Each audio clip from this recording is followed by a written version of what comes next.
President of the United States, accompanied by the Taoiseach of Ireland and Mrs. Martin.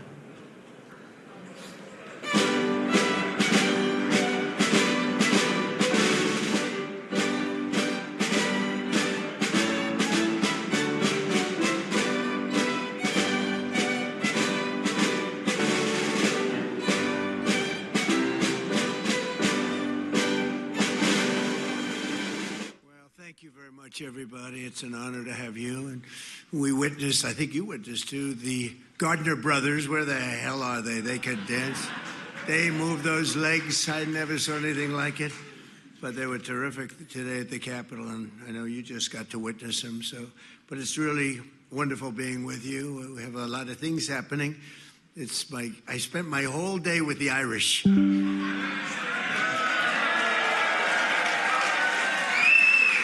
And I should have been spending it with the Iranians, but that's not, in a different sense. We're doing very well, I will say. We're knocking them for a loop. They can't have a nuclear weapon, and they now understand that very strongly. But we have a great country, and we have an unbelievable military. We have the most powerful military in the world, and people see that. And I rebuilt it in my first term, and I didn't know I'd have to use it so much in my second term, but the men and women of our military, I pay them my highest love and compliments. Thank you very much. I'm delighted to welcome everyone to the beautiful White House. There's just no place like it, right?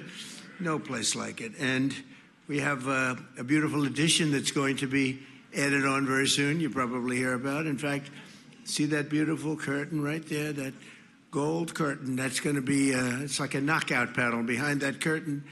And you'd be looking into a deep foundation, very, very deep into the ground right there. And then next time you come back, maybe the next 2 times, okay? Maybe not 4 next time, but by the second time, you're going to see one of the most beautiful ballrooms anywhere in the world. You know, they've always wanted a ballroom at the White House, all the presidents, for 150 years, they say, or more, and they never had. This is a beautiful room, but this is very small for, when you think about state dinners and the things that we do. So they put out a tent on the lawn, and if it rained, it was a problem. It was a nasty problem. But it's a lot of work going on. I hear the pile drivers going, and to me, I love the sound of those pile drivers. My wife doesn't love it too much in the morning. She said, will they ever stop? I said, yeah, another few months. But it's really something that's going on right over there. It's going to be a beautiful addition to the White House after 150 years. But on this special day, we gather here to celebrate an incredible feat of friendship between Ireland and the wonderful place that we call the United States. We call it America. A lot of good names, but it's a great place, and it's doing really well. We've never done better. We took a little bit of a journey, a little bit of an excursion over the last 2 weeks because we thought we had to do something about very bad people that want to have nuclear weapons. We can't allow that. They would have had it. If we didn't send the B-2 bombers in, they would have had it 7 months ago, a couple of weeks after that, and we can't let that happen. So we did a little excursion, and we're way ahead of schedule, as you probably noticed. And we've had, we knocked out their Navy, their Air Force, their anti-aircraft equipment, their radar, and their leaders. It's been amazing militarily, but it's something that had to be done. Unfortunately, I say, we don't do it with glee. But we've had a great country that's 250. We're celebrating our 250th year and continuing the custom that began with President Truman. We're delighted to host the Taoiseach, who is a great gentleman of Ireland.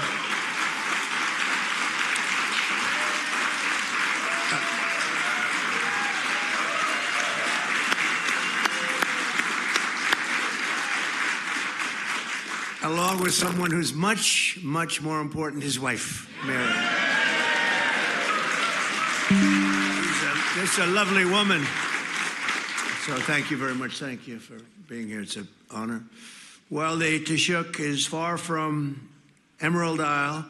He should feel very much at home here in America because so many things have happened that are Irish. But it's often said that we have 5 times as many Irish in our beautiful country than you have on your wonderful island. I mean, that's a pretty big statement. But they love you, and I think I won't say their first love. Hopefully, it's a close second. But they do love, and St. Patrick's Day, we're here, and it's very, very special. It's always been a special time. Even for me, it's been a special time. I feel like I have Irish blood. I'm not too far. I have Scottish blood. Is that good or bad? I don't know. I don't know. I'm not sure.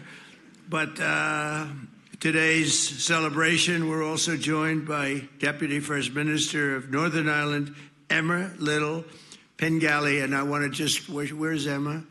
Thank you very much. It's such an honor. It's such an honor. Thank you. We met at the Capitol, and I said, the relationship is very good. That's good. Much better that way, right? In the old days, But it was really an honor to meet with you. Thank you very much. And thanks as well to members of my cabinet, including 2 Irish-American secretaries, Sean Duffy and Linda McMahon. Where are they? Hi, Sean. Where's Linda? Well, hi, Linda. They've done an incredible job. Transportation and education. And it's sort of, they merged because Linda's moving everybody back to the States. So you have to use we're moving our education back to the States where they belong. And you have been unbelievable, both of you. Thank you very well. And another unbelievable person is Attorney General Pam Bondi, my friend. Where are you, Pam? Where are you? Thank you. Thank you, Pam. Secretary of Energy. That's a big one nowadays. Chris Wright. Chris, thank you. Thank you, Chris. Thank you. And Secretary of Labor, Lori Chavez DeRemer. Thank you, Lori. Thank you, Lori. U.S. Trade Representative Jameson Greer. Jameson, we have a $40 billion deficit with Ireland. $40 billion. We got to do something about. Where's Jameson? Okay, please. I'm looking at the little notes, and I'm looking, Bob. I'm hearing all of the accomplishments of your great leader, but then I saw the deficit. It's $42 billion. So they're going to have to buy a lot of our energy, I think, okay, to make up with that. And Administrator Kelly Loeffler, who is great, small business, but small business is big business, I'll tell you, when you add it all up. We're also joined with some incredible friends of mine and very, very powerful but very great people. Speaker Mike Johnson, wherever you may be, Mike. And Senator Mark Wayne Mullen, who maybe is going to be moving over to a little bit of a different position soon. Mark Wayne, where are you?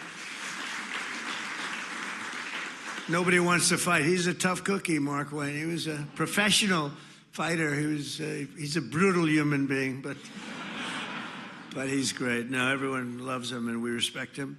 Also, Representatives Steve Scalise, Brian Stile, Andy Biggs, Pat Fallon, Riley Moore, Ronnie Jackson, White House doctor, former White House doctor. I'll never forget, they said, who's the healthiest president? Because he covered Obama, he covered some others. I don't want to say who. And Trump. He said, by far, Trump. There's nobody even close. He said, by far. Took a little heat for that, but that was okay. Where's Ronnie? Where are you, Ronnie? Doc Ronnie.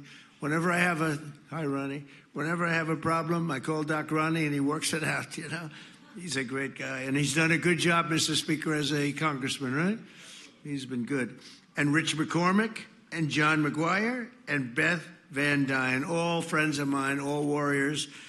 And we have a lot of big things coming up. The biggest thing coming up is a Save America Act in the Senate. That's voter ID and proof of citizenship and no mail-in ballots, corrupt mail-in ballots. We're the only country in the world that does it that way, corrupt as hell. And then we added 2 more. I think they're going to be adding a couple of more. One is no men and women sports. That seems like an easy one. I believe that's 99%.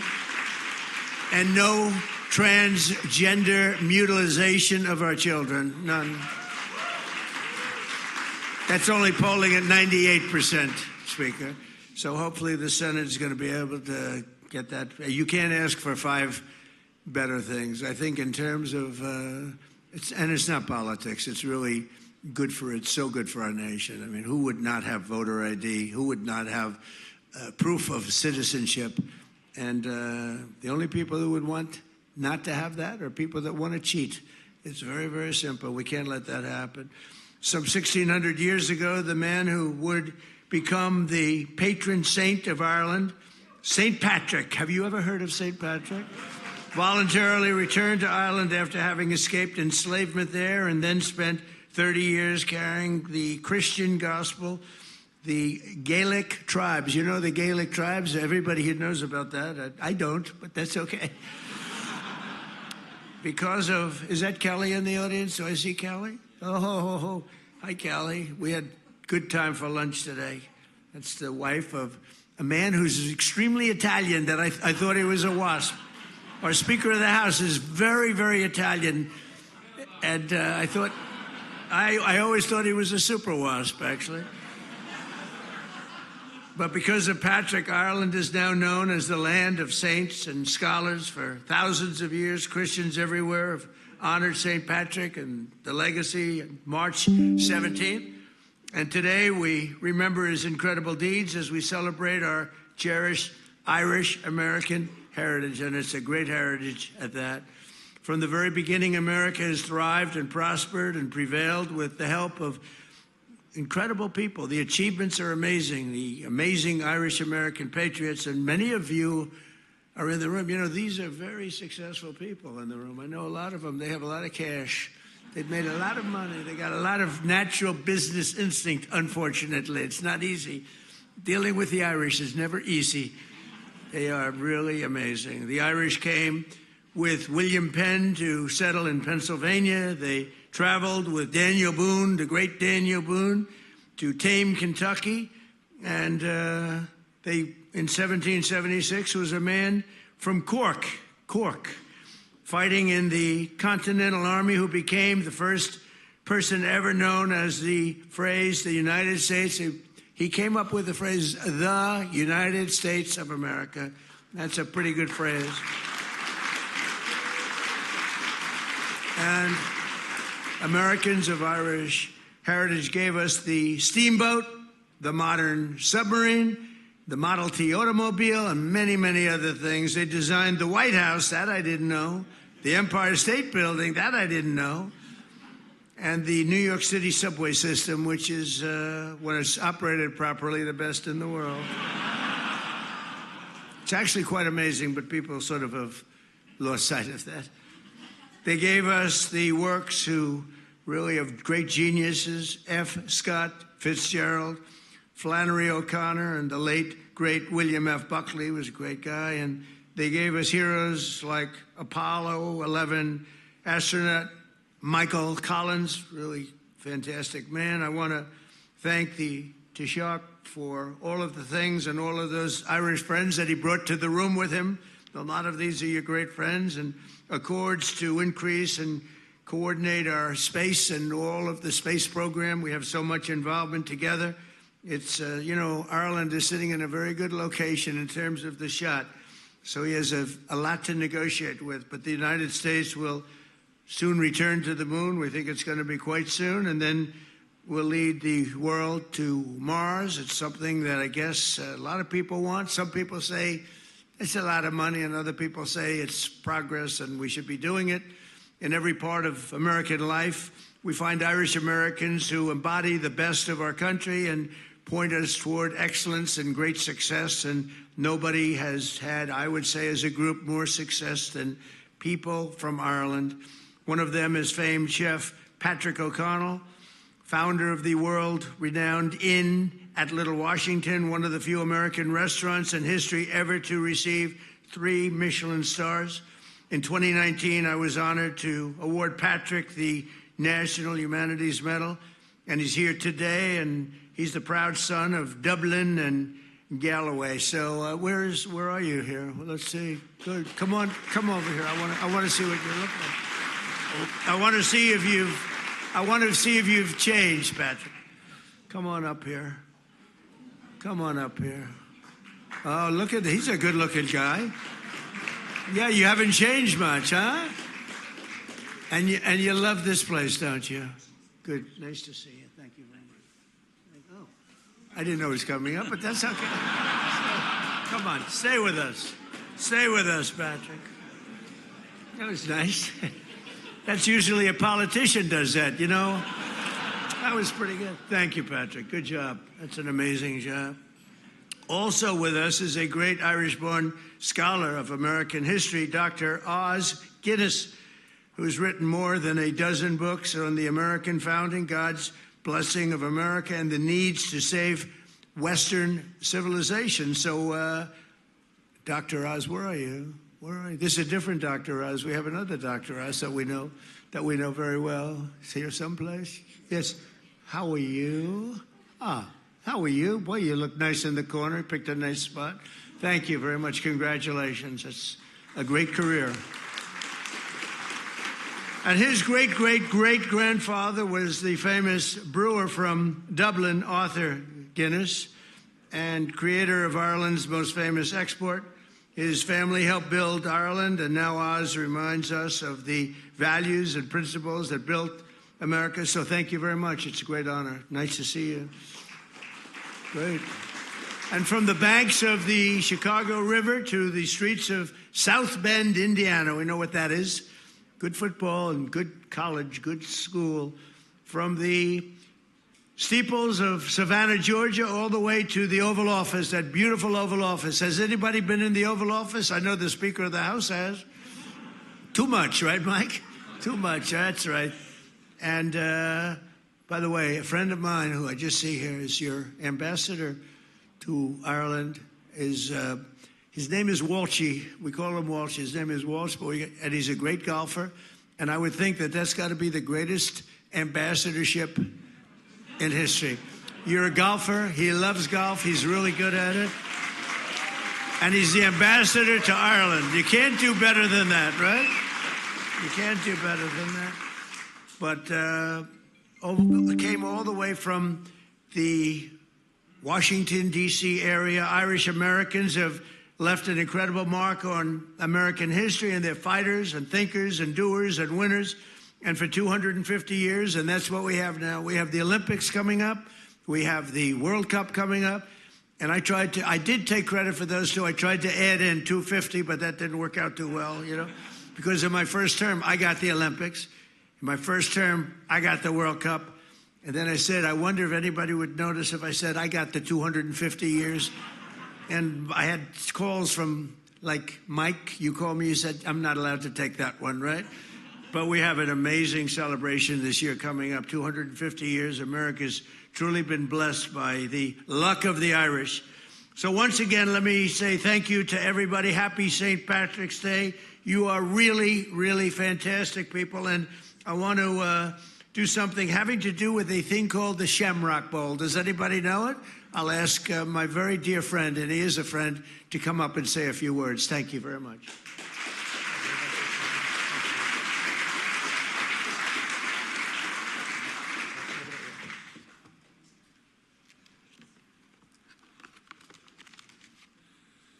President Trump, distinguished guests, I am profoundly honoured to be here celebrating St. Patrick's Day at the White House once again.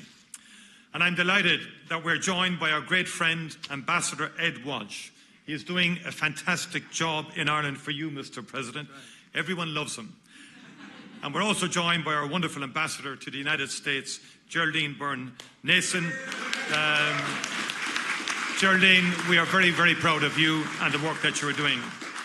I'm also delighted to be joined by so many cabinet members. And if I may, I wish to pay particular tribute to Transport Secretary Sean Duffy, who was honoured last night at the Ireland Funds Gala. Distinguished guests, the Shamrock ceremony is always a uniquely special moment. It is a symbol of friendship a friendship between our peoples which is older than our republics. But this year, it is a special one. 250 years ago, the people of the United States inspired the world with their determination to build a nation on the timeless ideals of liberty, democracy, and equality. For Irish people, both here and back home, these were noble ideals to which they rallied to in incredible numbers. Over a quarter of Washington's Continental Army were Irish. Among the brave and visionary leaders who signed the Declaration of Independence, 3 were born on the island of Ireland, and many others were of Irish descent. When they had finished their historic work on that warm, clear Philadelphia day, the text was rushed into the hands of another Irishman, John Dunlap, who printed the very first copies of the Declaration, which was spread across the world. And in those early years of this new republic, Irish people were active in many more ways. Derryman Charles Thompson designed the Great Seal of the United States, showing the bald eagle with its head turned towards the olive branch of peace. James Hoban, born in County Kilkenny, who designed this beautiful White House. Even the very term, as the President has said, United States of America, was first used in writing by an Irishman, Stephen Moylan, from my own county of Cork.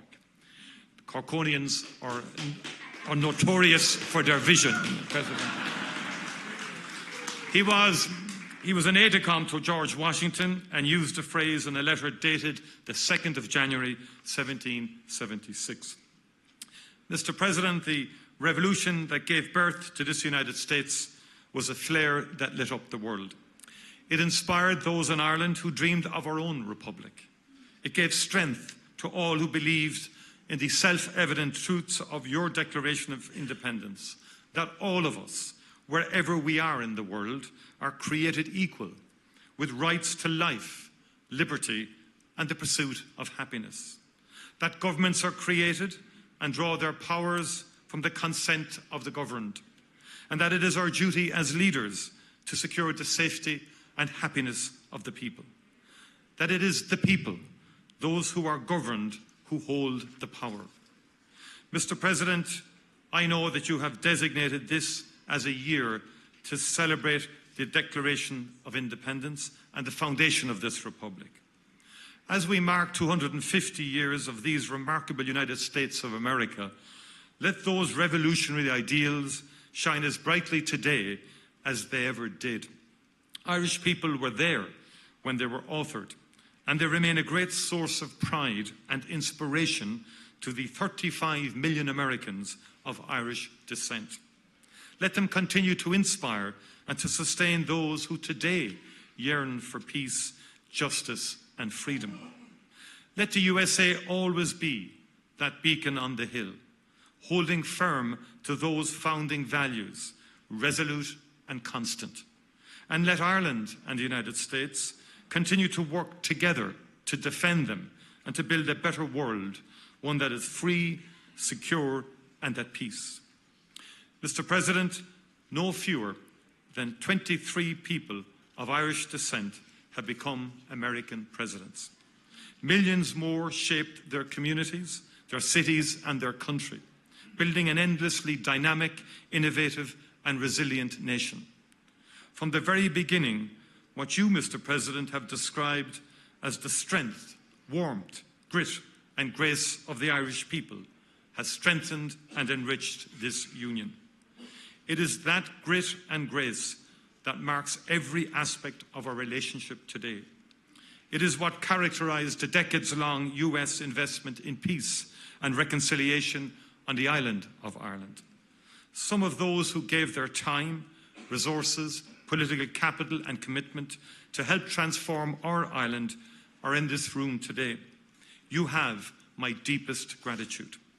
Ireland is now an island at peace, a place where politics, persuasion and advocacy have taken the place of violence to achieve our aspirations. There is plenty of grit and grace in the economic relationship too. The US has long been Ireland's largest investment partner. In Ireland, American companies thrive, innovate, and gain access to European Union and international markets. But that investment increasingly goes both ways. Ireland is the 5th largest source of foreign direct investment into the US, with investment by Irish companies valued at $390 billion US. Not bad for a country of just 5.5 million people. Irish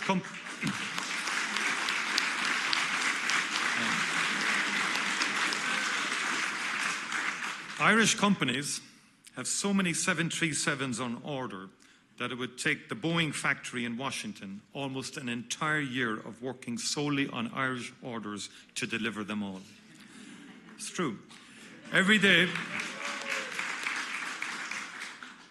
hundreds of thousands of American men and women go to work in hundreds of Irish-owned companies across the 50 states of the Union. Irish investment is central to making the critical materials for American infrastructure and housing, the food that is served on American tables each night using produce from American farmers, the infrastructure that powers the AI revolution. The United States is the largest economy in the world. Ireland is small. We need free and open trade to make our way in the world, and we like to see as few barriers and tariffs get in the way of that as possible. Like other small countries, we see international rules and order, including the United Nations, as essential to our peace and security and to that of the world. Our own recent history has convinced us that dialogue, negotiation and de-escalation are the ways to make progress. And we especially want to see progress and peace in the Middle East, as I know you do. And we also need a just and sustainable peace in Ukraine. Too many people are dying as a result of conflict across the world, and we owe it to them all to create a better future. Mr. President, distinguished guests, the relationship between the United States and Ireland is deep and enduring. It will always be special. We are in each other's DNA, in the founding ideals of our states and the values which secured our sovereignty. It is hard to imagine the United States without the contribution of the Irish, and Ireland without the friendship of the United States. Today, I will present this bowl of Shamrock in memory of all the brave Irish men and Irish women who came here and who believed in the American promise of life, liberty, and the pursuit of happiness. In tribute to all that they contributed and built here, and in celebration of all that we will do and achieve together in the next 250 years. Gorov Mila Mahagwith, Banachti Nofela Podrick Orov Galer. Thank you very much, and happy St. Patrick's Day to you all.